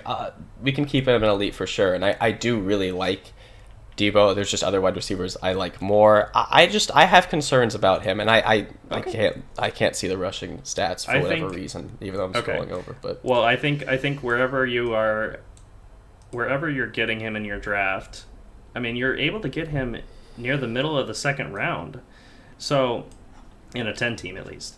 But yeah, I mean, I think that's extremely great value for the type of player that you're going to get, and I'm fully on board with Debo this year. All right. I mean, yeah, elite.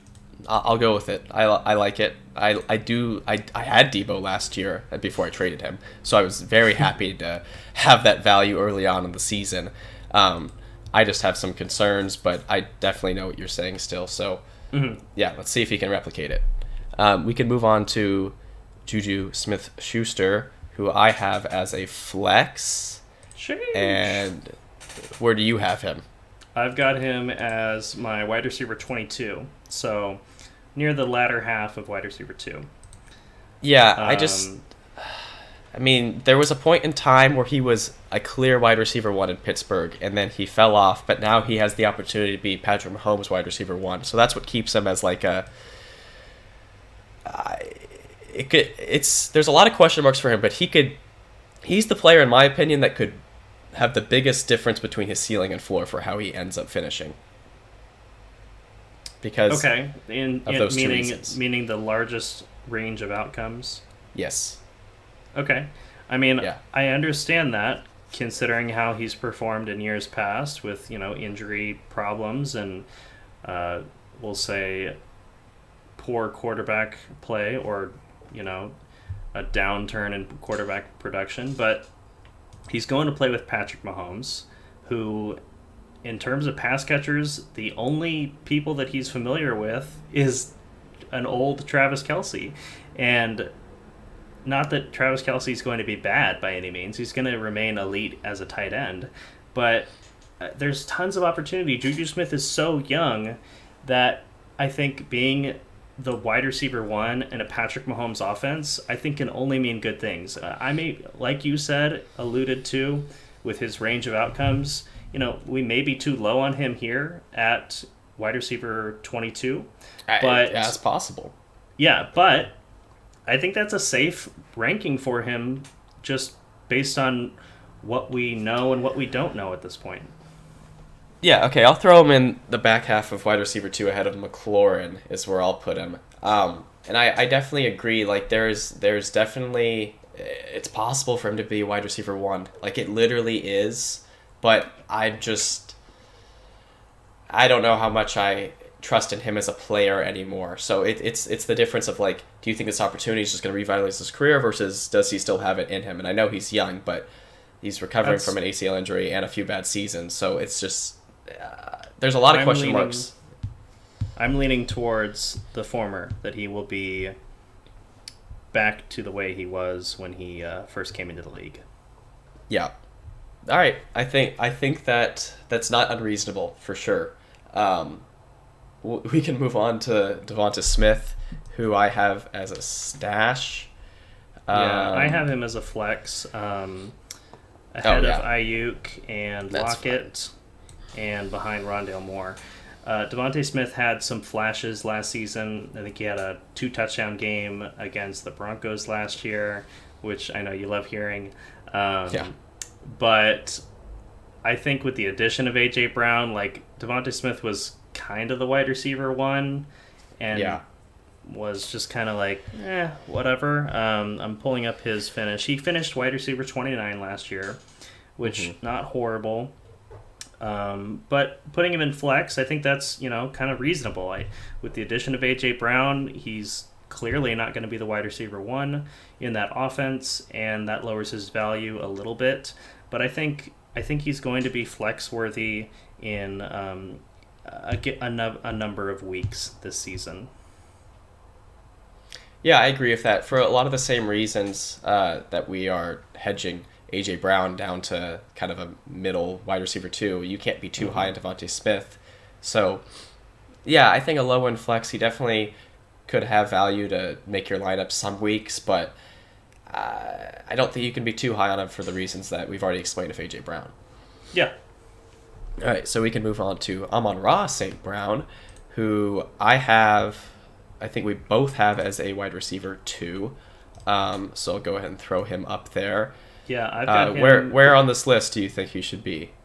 With how So I've got him as my wide receiver 21, between Courtland Sutton and Juju. Okay. It's kind of this. It's a similar argument that I gave for Brandon Cooks. Obviously, a much shorter career St. Brown has played, but he finished around wide receiver 21 last season, and that was with kind of he had a very slow start to his season and then a very hot finish. Yeah. And I think if that kind of spreads out around the course across the course of an entire season, I think it's going to be a more consistent production from him. And so, I mean, their ADPs are right next to each other, St. Brown and Cooks. So I feel very similarly about those two. Yeah. I think he's just kind of a, safe wide receiver too. Yeah, I agree. We've had situations in mock drafts where it's like it's between Cooks and St. Brown, and then the next person just kind of takes whoever is left over, and I think that's fair. I think Amon-Ra St. Brown was like wide receiver 3 in like the last stretch of games or something like that. It was absurd how well he finished the season. Yeah.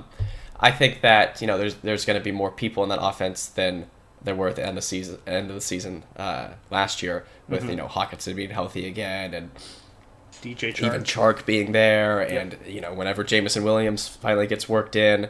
Yeah.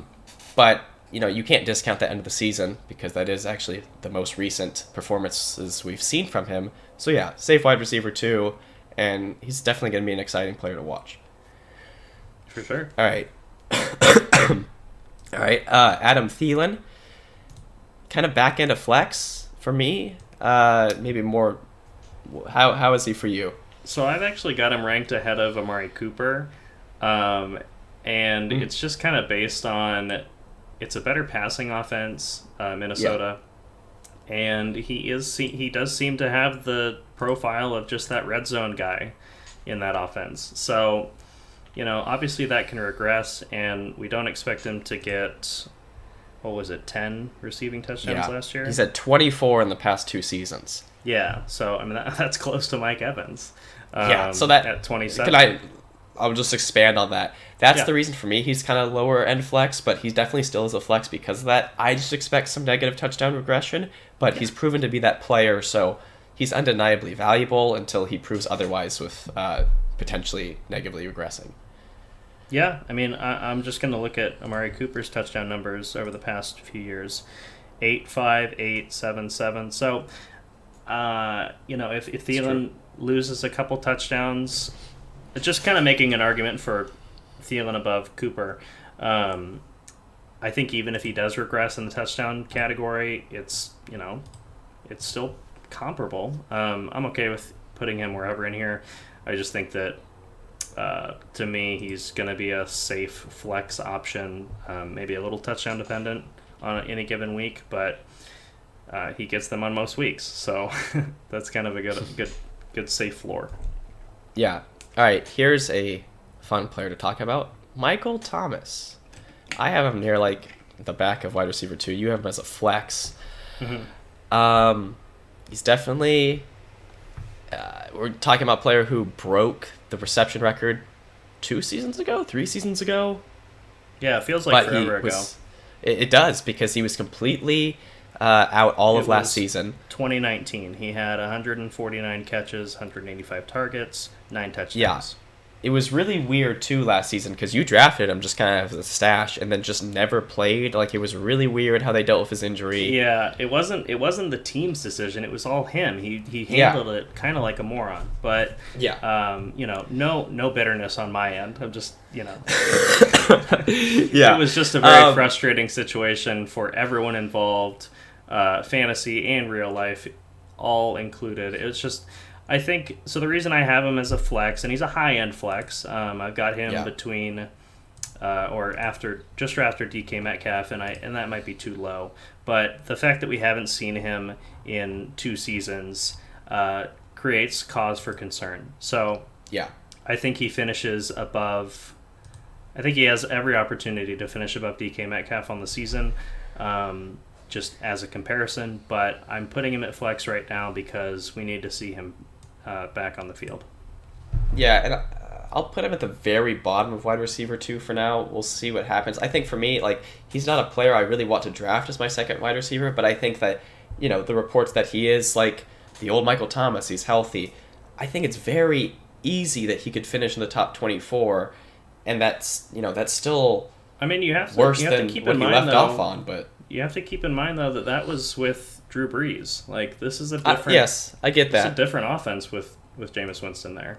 But we're also talking about a player that, 3 years ago was wide receiver 1. So With Drew Brees. I That's get my it, but point. I don't feel like top 24 is too outrageous to say. No. So that's kind of I think we're in a somewhat similar place with Yeah. him. I went a little bit higher when making these rankings than I had previously been feeling, just lining him up with all these players. But he's definitely gonna be interesting. He could be a league winner, or he could just like completely be a different player than he used to be. So Yeah, risky, but very good upside. very risky.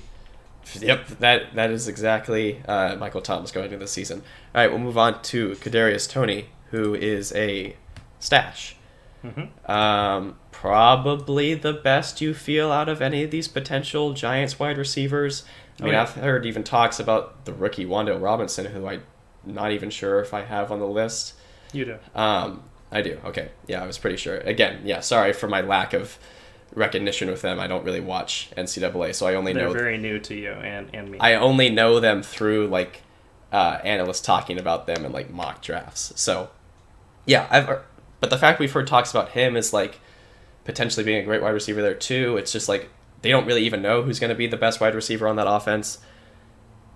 So I think you it'll can't probably really take any of them and expect it. I think it'll probably be Kadarius Toney, but that being Agreed. said, if I draft him, I'm not starting him week 1. Yeah. Just because we don't know what that Giants offense is really going to look like yet, and Toney has had some on the field issues in terms of he got ejected that one game and like coming right off it was that game that he was completely going off and then he got ejected, so he could have finished even better. But he was just acting like a clown and making a big fuss. So I think he's got the most upside on the roster, but we don't really know how valuable that really is. Yeah. All right. Marquez Valdez-Scantling. Not a whole lot to say. Just to remind you, he's on the Chiefs, even though he's in a Packers uniform in this picture. Yeah. So, I mean, there is a reality where he could have some value just because of how up in the air the wide receiver room is for the Chiefs, but I wouldn't go into the season expecting it. No, not by any means, really. I mean, he's historically only played for Green Bay, which, Aaron Rodgers, one of the greats. And he's never had... So his rookie year was actually the most catches he got in a season. You want to take a guess how many there were? Rookie 50? 38. 38. His Wow. career high in receptions is 38. So Yeah, that's not great. he's a deep threat wide receiver. Obviously, big, physical, imposing body type. 6'4", 200 pounds, 206. I don't want to slight him, but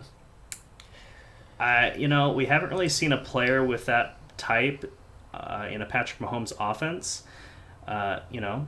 Mahomes loves to chuck it deep, so there's a chance. But I think that realistically, MVS is going to be a boom or bust candidate, not really someone that you can trust on a week to week basis.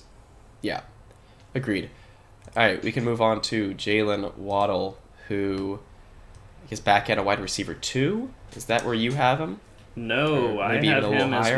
my wide receiver 14. Oh wow, Um, so very high. Okay. Yeah, and here's the rationale, and it kind of goes back to what I was saying earlier with Elijah Moore, is that the addition of Tyreek Hill is going to open up the offense for Jalen Waddle.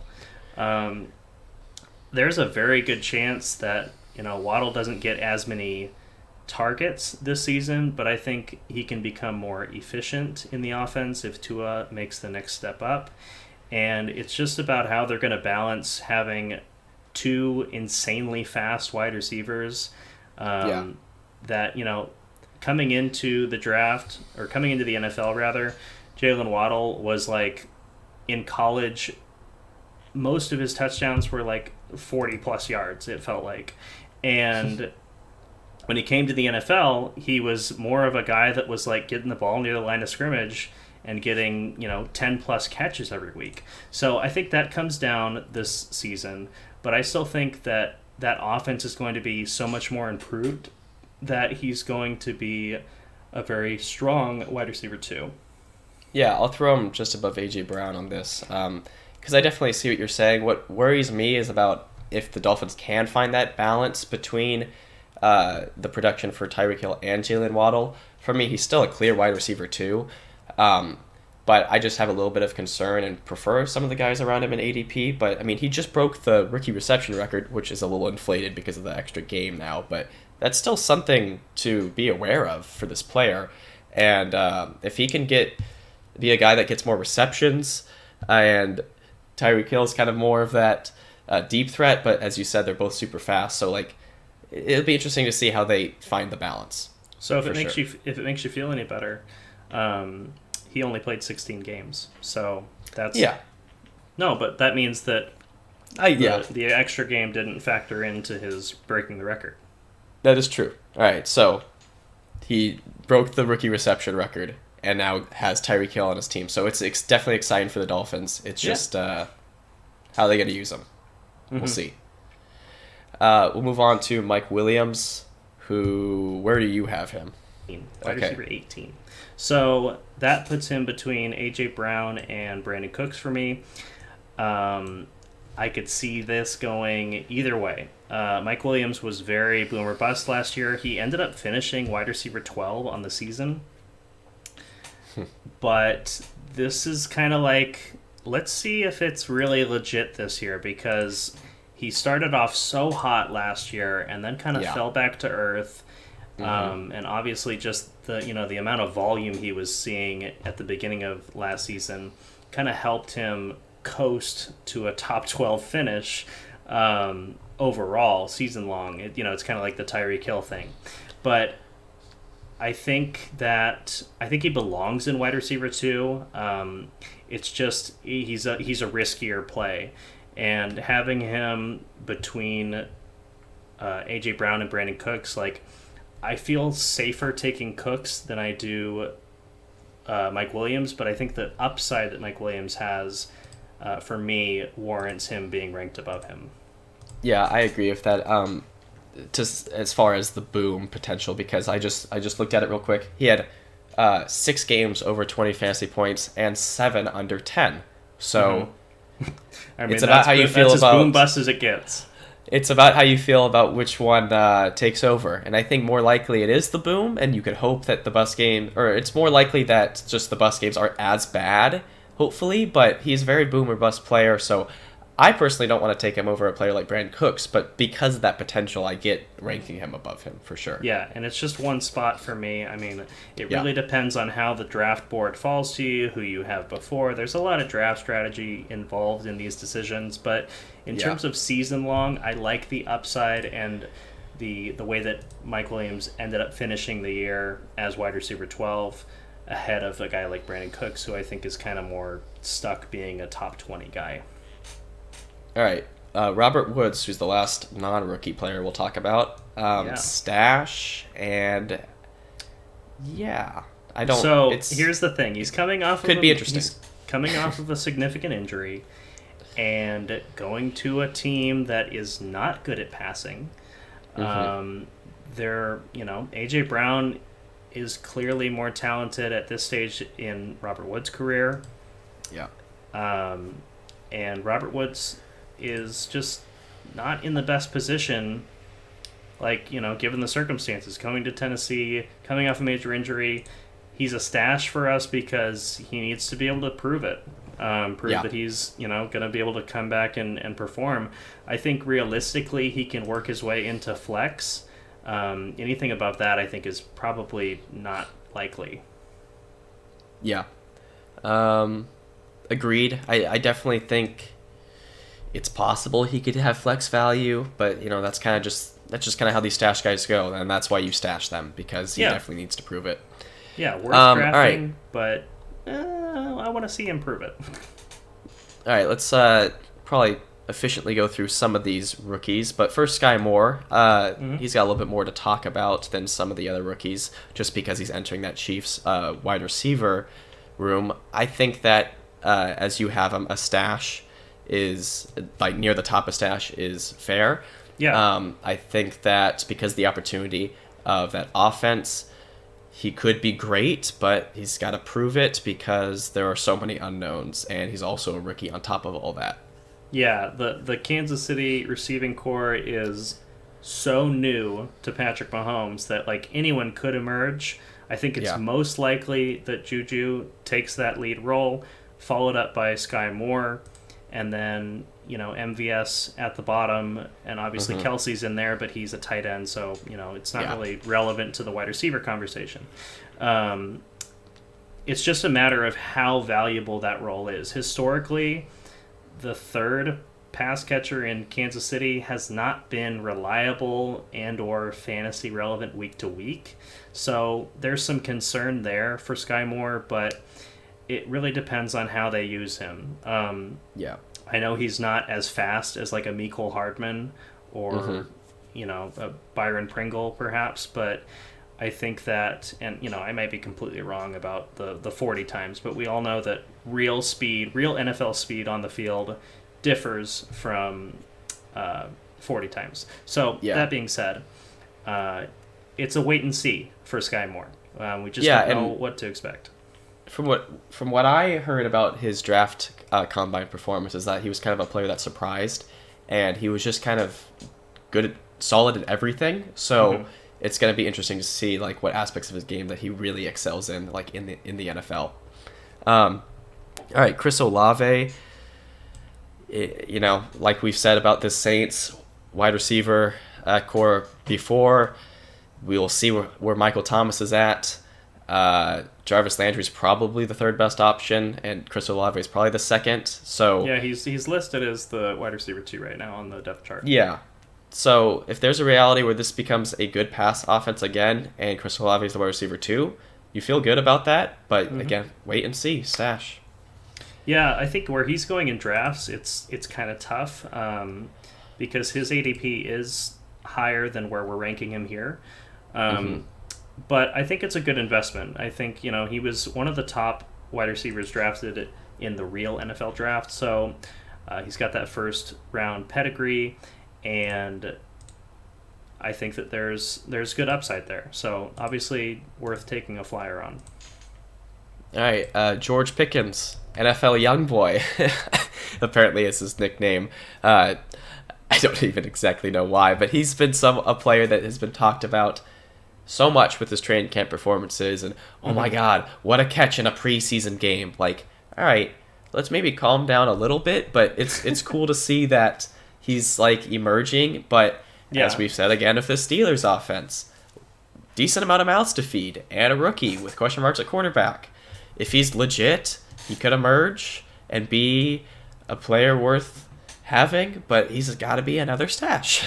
Yeah, his ADP is rising as of late, due in part to some of the things that you said. But I also think that, George Pickens is worth taking a flyer on. I don't think he's going to be a week 1 starter. And like you said, with that offense, I think you feel pretty safe with Deontay Johnson, but we'll have to wait and see what Pickens turns into at the next level. All right, next up is Alec Pierce, who we mentioned earlier as being the wide receiver 2 on the depth chart for the Colts. I think he's a little bit lower on the stash, but... Yeah, is that true? Yeah. He really is listed as number 2? That's what he's listed as. Well, I mean, that makes sense. The Colts have literally almost no one to catch the football, so... Pittman season, baby. Yeah, from that perspective, he has the potential upside. Yeah, wide receiver 3 is Paris Campbell, so he went ahead of him. He's a stash, but I almost feel like that's kind of a deeper league consideration. Yeah, I don't think he's going to be drafted in many leagues. Maybe in a 12 team, but like probably a larger sized league where you can start considering picking up Alec Pierce. Otherwise, I think he's going to be he has the potential to be a solid waiver acquisition later in the season. So we can move on. All right, I believe this is Wan'Dale Robinson, now that I'm checking my files where I saved their images. Mentioned him earlier. I'm pretty sure he's short for a wide receiver, which is concerning a lot of people.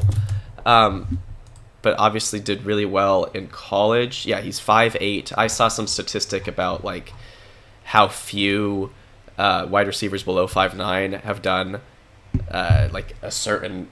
just how low ranked they are, like how few short wide receivers actually ended up having really good NFL careers. So yeah, it's a tough world for the short kings out there.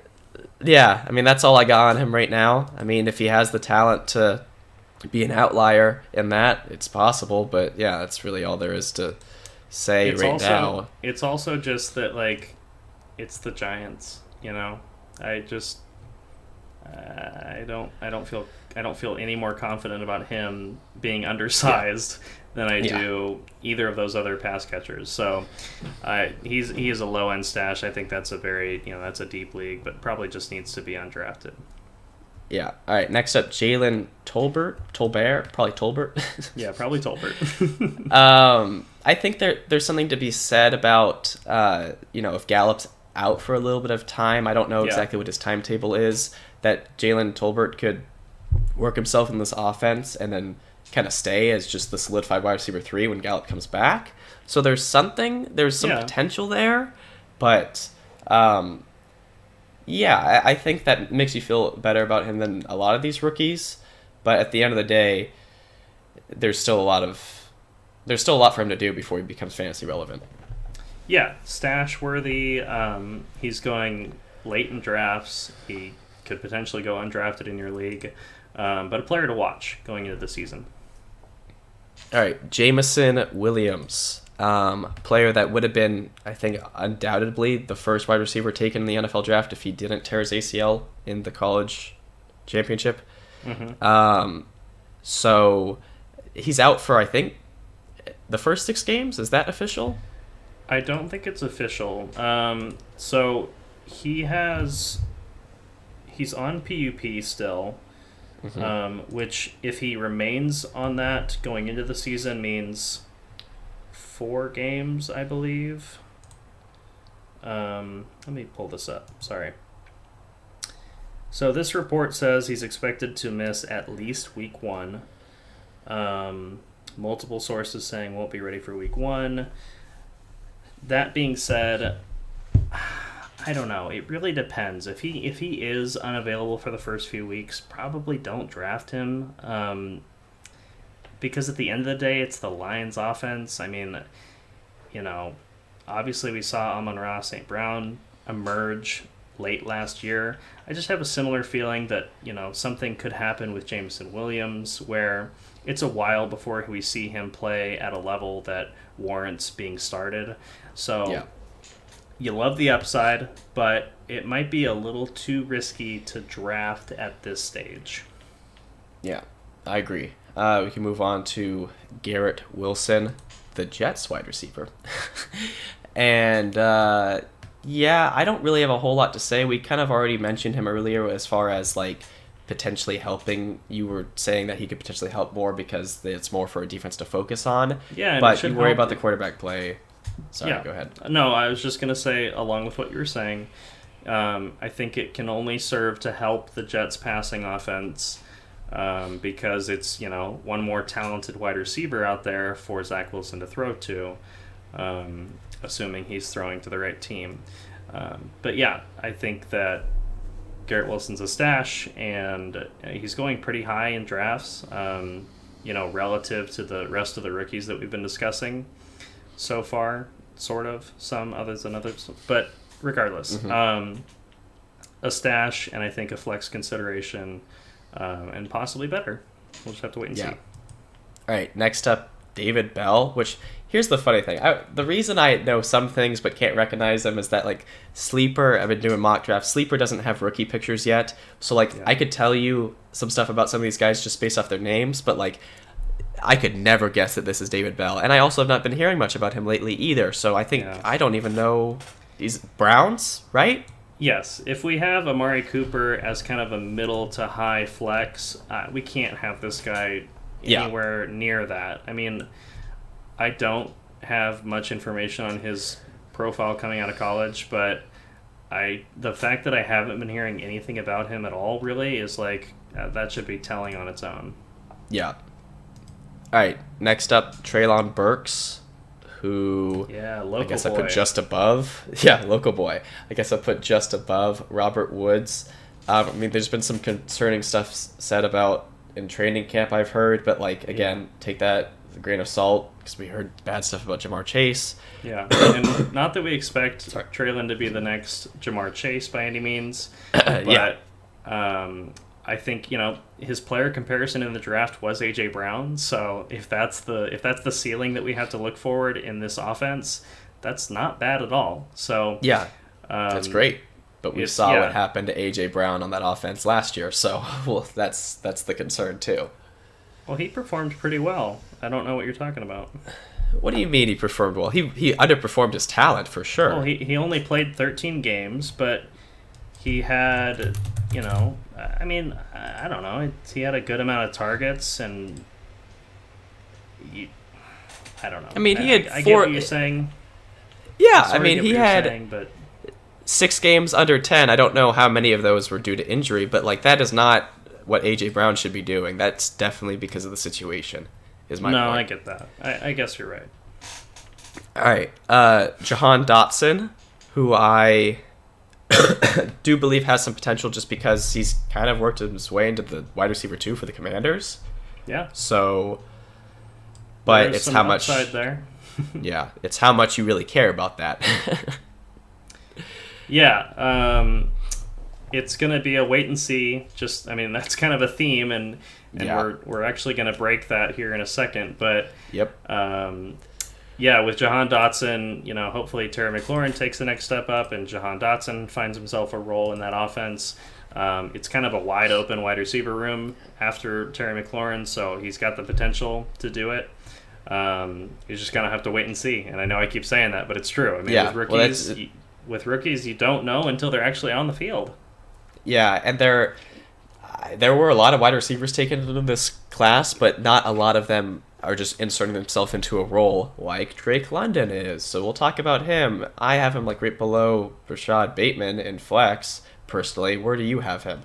I've got him between Mooney and Gabe Davis. So I'm a little higher on him, I think. Okay. Yeah, it's a very similar range. I think that he has a great opportunity. He's the wide receiver 1 for the Falcons, and of course Pitts is still there at tight end, and I guess Mariota is going to be the quarterback, so you don't feel amazing about that, but this was the first wide receiver taken in the NFL draft, and who's the wide receiver 2? Olamide Zaccheaus? Sure, that sounds right. That sounds right. Yeah. So it's a wide open role for Drake London to take the lead, and I think he's going to be. I don't know if this is a bold take, but I think he's going to finish with 10 or more touchdowns this season. Wow. He's got the opportunity, and he is that profile, because is he 6'5"? 4. 6'4". 6'4". So, and just a slight correction, they're listing Bryan Edwards as wide receiver 2, with Zaccheaus being the 3rd. Wow. So I'm pretty sure that's changed, but either way, that's It's alarming It's not- either way. Yeah, the Falcons are going to be bad, but I think that Drake London can emerge as a bright spot in their season. And USC wide receiver, so maybe in a few years I'll have him at a wide receiver 1. Yeah, check and see if he's got a YouTube channel to subscribe to. Oh, I need to. All right, so that wraps it up for us. That was a lot to talk about. Next week we'll do a tight end tier list, which is going to be much Short and sweet. briefer. Yeah. So a lot of disagreements, a lot of interesting players that have a lot of range of outcomes. But yeah, I think you got anything else to say? Yeah, good discussion was had today, and hopefully we were able to give some insight to you as a viewer, and just be looking forward to our upcoming tight end video. In addition, we're going to be coming out with a mock draft kind of live commentary thing very soon as well, so be on the lookout for that, and we'll kind of put some of the stuff that we've talked into practice there so you can see how it turns out. All right. Stay tuned, everybody. Peace out. Bye-bye.